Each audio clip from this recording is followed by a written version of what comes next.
नमस्कार। आज हम लोग क्लास 12th के फिजिक्स में यूज होने वाली क्लास 12th में जब हम लोग फिजिक्स पढ़ते हैं तो हर एक कदम पे हम लोगों को मात्रक और बीमा सॉल्व करना पड़ता है। और मात्रक और बीमा बोर्ड एग्जाम में, हर एक स्टेट के बोर्ड एग्जाम में हर हाल में आता ही आता है। कम से कम 4 या 5 मार्क्स तो पक्का है। लेकिन ये एसआई और ऐसे मात्रक और बीमा सॉल्व करने का तरीका बिल्कुल आसान। मात्र आपको 4 या 5 ऐसे मात्रक और बीमा याद करना पड़ेगा। उसी का यूज करके हम लोग पूरे फिजिक्स का लगभग ऐसे मात्रक और बीमा सॉल्व कर सकते हैं। तो आज का क्लास बहुत ही इंपॉर्टेंट होने वाला है। आज हम लोग सीखेंगे कि कैसे किसी भी भौतिक राशि का ऐसा मात्रक और बीमा सॉल्व किया जाता है। तो हम लोग अपने काम की तरफ आगे बढ़ते हैं। तो हम लोग 4 या 5 बस ऐसे मात्रक और बीमा लेंगे, जिसका इस्तेमाल करके हम लोग सभी भौतिक राशियों का ऐसा मात्रक और बीमा सॉल्व करेंगे। तो हमारा सबसे पहला जो है वो द्रव्यमान। हमारा सबसे पहला मात्रक और बीमा के लिए जो ऑप्शन है ये द्रव्यमान का है। द्रव्यमान का ऐसा मात्रक केजी होता है। हम सब लोगों को पता है पहले से ही, नहीं पता है तो अभी जान लिए। द्रव्यमान का ऐसा मात्रक केजी, और इसका जो बीमा होता है वो होता है कैपिटल एम। इस चीज को याद रखना है, द्रव्यमान की बीमा। अच्छा, द्रव्यमान का अंग्रेजी क्या होता है? मास, MASS, मास। और मास से ही पहला वर्ड ले लीजिए, पहला वर्ड नहीं, पहला लेटर, यानी कि कैपिटल एम। MASS मास हुआ ना, तो पहला लेटर एम आ गया। लंबाई, लंबाई कैसा मात्रक मीटर होती है, हम लोग 6-7 क्लास से जानते हैं। लंबाई का ही पहला लेटर यानी कि लेंथ का पहला लेटर एल, यानी कि इसकी बीमा हो गई क्या? एल, मीटर तो हम लोग पहले से ही जानते हैं। तीसरा नंबर है समय। समय, टाइम, टाइम का पहला लेटर क्या है? टी हुआ ना, तो इसका बीमा टी हो जाएगा। और इसका ऐसा मात्रक सेकंड को हम लोग तो शुरू से ही जानते हैं। सेकंड को या तो SEC से सूचित करते हैं या फिर सिर्फ S से भी सूचित कर सकते हैं। अगला है विद्युत धारा। इलेक्ट्रिक करंट का भी बहुत ज्यादा इस्तेमाल होता है। 12th क्लास में तो भर के इस्तेमाल होता है विद्युत धारा के ऐसे मात्रक का, विद्युत धारा के बीमा का। तो इसका जो ऐसा मात्रक है ये होता है एम्पियर, AMP। इसको AMP से सूचित किया जाता है। विद्युत धारा का ऐसा मात्रक एम्पियर। एम्पियर एक साइंटिस्ट थे जिन्होंने एम्पियर का लॉ भी दिया था। हम लोग आगे जाकर के पढ़ेंगे एम्पियर का लॉ, एम्पियर का एक्सपेरिमेंट, एम्पियर का लॉ। और एम्पियर का लॉ क्लास 12 में बहुत इंपॉर्टेंट है, जो कि गॉस के प्रमेय के ही जैसा है, बिल्कुल। तो उसको लेकिन बाद में हम लोग सीखेंगे। अगला है हमारा तापमान। तापमान का यूज 12th क्लास में तो शायद नहीं है, बस 1 या 2 जगह है, लेकिन 11th क्लास में थर्मोडायनामिक्स में भरपूर है। फिर भी हम लोग इसको समझ लेते हैं। तापमान का ऐसा मात्रक होता है केल्विन। ये भी एक साइंटिस्ट के नाम के ऊपर है। और इसका जो बीमा है, बीमा में हम लोग के लेते हैं या फिर थीटा लेते हैं। तो याद रखना है, याद क्या रखना? द्रव्यमान का यदि शॉर्टकट में देखिए तो द्रव्यमान का M, लंबाई का L, समय का T, विद्युत धारा का A। इन 4 चीजों का हम लोग क्लास 12 में भरपूर इस्तेमाल करते हैं। नाम से ही पता चलता है। द्रव्यमान मास, मास का पहला लेटर M, लंबाई लेंथ, लेंथ का पहला लेटर L, समय टाइम, टाइम का पहला लेटर T, विद्युत धारा इसका इलेक्ट्रिक करंट होता है, लेकिन इसका जो बीमा है ये हम लोग A लेते हैं। तो मान लेते हैं थोड़ा सा एक्सेप्शन है, लेकिन इसको भी याद रखना है।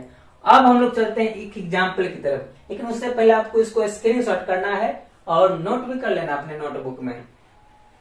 इसको स्क्रीनशॉट करते हुए हम लोग अगले एग्जाम्पल की तरफ जाते हैं कि कैसे सॉल्व करेंगे। तो अभी हम लोगों ने मात्र 4 चीज को देख करके रखा है। किन 4 चीजों को? तो ऊपर में लिख लेते हैं, ऊपर में लिख लेते हैं ताकि हमारा एक बेस बना हुआ रहे। द्रव्यमान का देखे थे M, लंबाई का L, समय का T, विद्युत धारा का A। इन 4 चीजों का ही क्लास 12 में भरपूर यूज होता है। तो हम लोगों ने कुछ एग्जाम्पल लिया, बहुत इजी एग्जाम्पल लिया है। बाकी की भौतिक राशियां आपको मिल जाएगी PDF के रूप में, जिसका आपको सॉल्व करके रखना है और हम लोग उसको बाद में फिर से सॉल्व भी कर लेंगे। क्षेत्रफल है पहला। तो फॉर्मूला क्या होता है क्षेत्रफल का? अच्छा, एक बात, SI मात्रक और बीमा सॉल्व करने के लिए आपको किसी भी भौतिक राशि का सबसे पहला स्टेप है कि आपको उसका फॉर्मूला आना चाहिए। जैसे क्षेत्रफल, क्षेत्रफल का फॉर्मूला नहीं आता होगा? बिल्कुल आता है, लंबाई गुना चौड़ाई। तो बस यदि ये फॉर्मूला आपको याद है तो हमारा काम हो जाएगा आसानी से। क्षेत्रफल का फॉर्मूला था लंबाई गुना चौड़ाई। लंबाई का मतलब भी तो लंबाई, और चौड़ाई, चौड़ाई भी एक प्रकार का लंबाई ही है ना, तो इसका भी हो गया लंबाई ही, यानी कि L गुना L हो गया। तो इसको हम लोग L² लिख सकते हैं, लेकिन बीमा की भाषा में हम लोग इसको L2 पढ़ते हैं। तो क्या हो गया क्षेत्रफल का बीमा? सिंपल सा L2। लेकिन इसी तरह थोड़ी सजा करके लिखेंगे तो हम लोग कम से कम MLT को जरूर रख लेते हैं। यहाँ पर अब M है नहीं तो उसको यूज कैसे करेंगे, उसको रखेंगे कैसे। तो हम लोगों ने एक फॉर्मूला पढ़ा था 9th क्लास में घातांक वाला में, x⁻0। इसका मान क्या होता है 1, यानी कि ये कॉन्सेप्ट है किसी भी चीज के पावर 0 बराबर 1 होता है। इसी कॉन्सेप्ट का यूज करके हम लोग यहाँ पर M और T को भी एडजस्ट कर सकते हैं।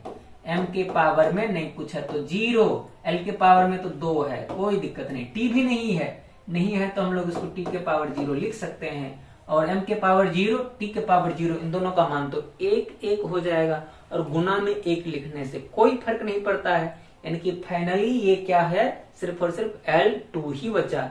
और बीमा जब भी लिखते हैं तो उसको हम लोग बड़की ब्रैकेट में बंद करके रख देते हैं। तो ये हुआ हमारा आंसर, ये पहला आंसर था, पहला एग्जांपल। चलिए और एग्जांपल देखते हैं। इसी प्रकार से कोई आपसे आयतन का पूछे तो आयतन का हम लोग पहले सूत्र पता करेंगे। सूत्र होता है लंबाई गुना चौड़ाई गुना ऊंचाई।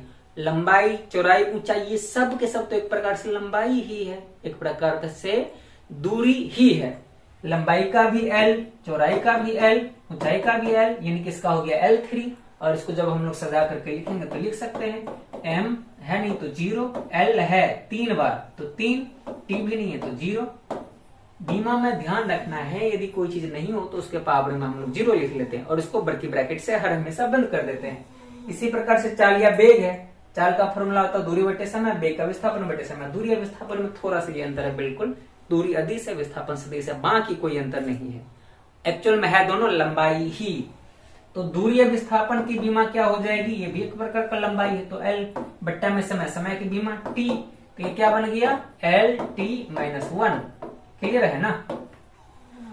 और आगे हम लोग, मैं सारी डेफिनेशन सॉल्व करके आपको नहीं दूंगा, आपको खुद से भी सॉल्व करना है। एक एग्जांपल बस हम लोग और सॉल्व कर लेते हैं। बल का, बल में क्या है फॉर्मूला, द्रव्यमान गुना समय। और द्रव्यमान का क्या होता है, एक मिनट, ये फॉर्मूला तो गलत हो गया।